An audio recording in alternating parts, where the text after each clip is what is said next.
There's very little argument to convince the average thinking person of the great importance of memory, although even then very few begin to realize just how important is the function of the mind that has to do with the retention of mental impressions.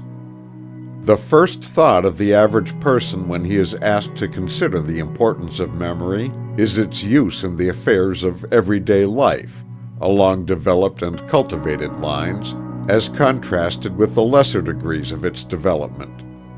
In short, one generally thinks of memory in its phase of a good memory as contrasted with the opposite phase of a poor memory.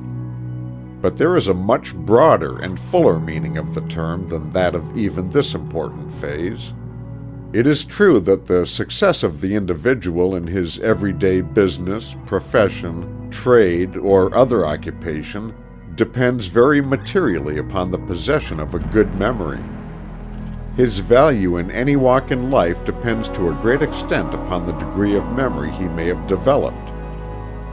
His memory of faces, names, facts, events, circumstances, and other things concerning his everyday work is the measure of his ability to accomplish his task. And in the social intercourse of men and women, the possession of a retentive memory, well stocked with available facts, renders its possessor a desirable member of society.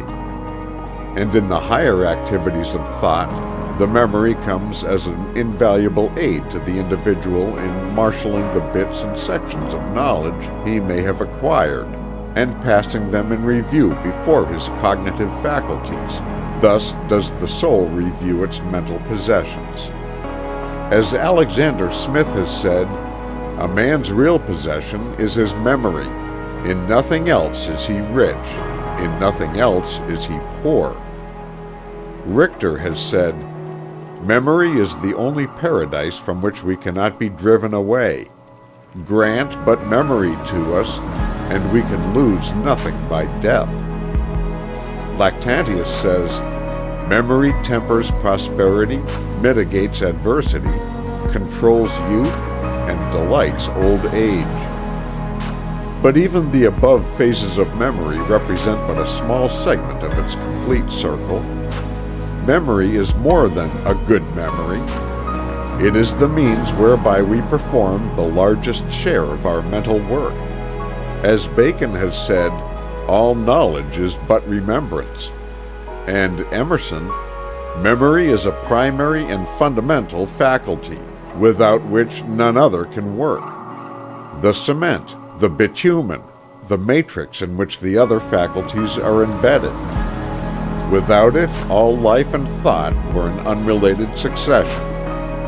And Burke, there is no faculty of the mind which can bring its energy into effect unless the memory be stored with ideas for it to look upon.